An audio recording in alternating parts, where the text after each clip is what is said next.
Hello.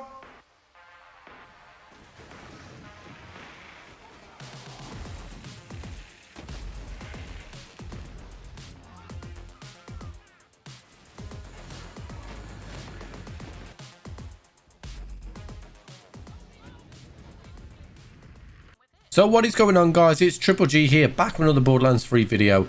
And in today's video, we're talking about our new AMARA build for level 72, Death Dealer AMARA. Guys, if you enjoyed this video, please consider subscribing to the channel or join us over on Twitch. We stream 5 times a week. And otherwise, let's get straight into this video. So as you can see from the footage here, it doesn't matter whether you're in any type of true takedown or any content in the game, AMARA absolutely smacks with this build. It is a really simple build. Anybody can do this build. You do need to get a couple of pieces of gear, which we will talk about, but you will do tons and tons of damage. But before that, let's get into the skill tree. So this is a melee focused build, and therefore we're going to be picking up the melee skills. So let's start with the purple tree first. The purple tree is going to be capped all the way down. One of the most important skills in the tree is body and mind. This kill skill will deal a ton of damage once we have that splash damage activated, and it plays into one of the reasons why we have a specific type of face puncher. As I said before, we are capping out this build. Now, if you didn't want to use ties that bind like I am using right now, you could use ball. I recommend light fantastic, and ball can still do a ton of damage, particularly when paired with a lure for mobbing and just damage in general when bossing. In terms of the blue tree, we're only putting 2 points in here, a point into do harm and a point into violent tapestry to get us some rush stacks.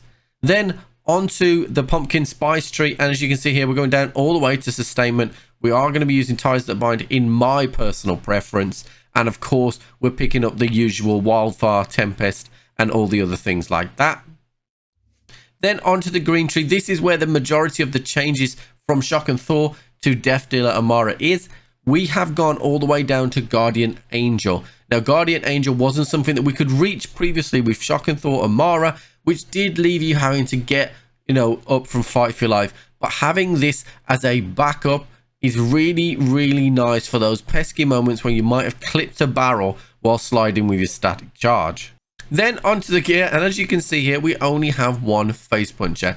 Now, what you can do here is you can give next 2 mags and mix this around a little bit if you want to for different types of damage. I've got next 2 mag shock. You could use 250% phase grasp as well, consecutive hits, whatever you want here. It is really not going to matter.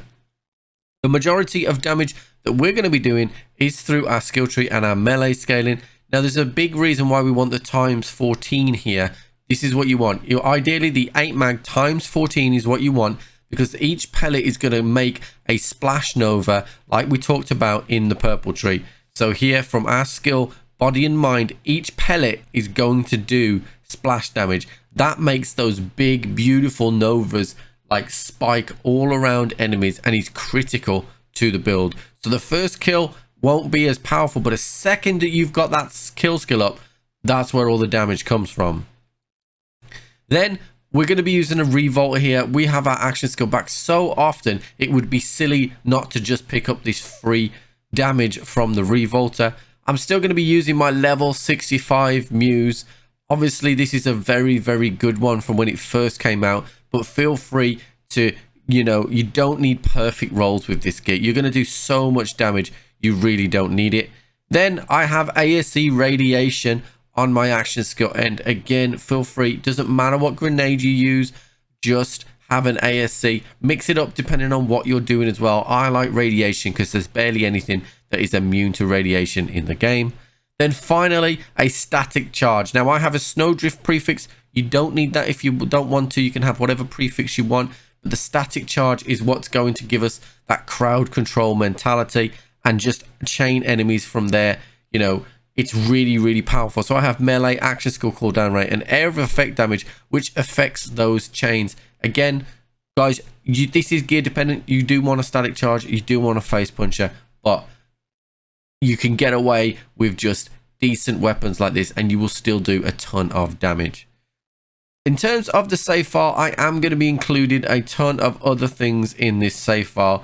You know, there's an Unleash the Dragon in here if you want to do those type of things with the dot damage. Go and grab yourself a Psycho Stab with a 300 over 90, and you'll be able to do that credible one shot that we were doing on Seer previously. Just bearing in mind 390 has been brought back down, so you might not one shot him, but you'll certainly do a ton of damage to him.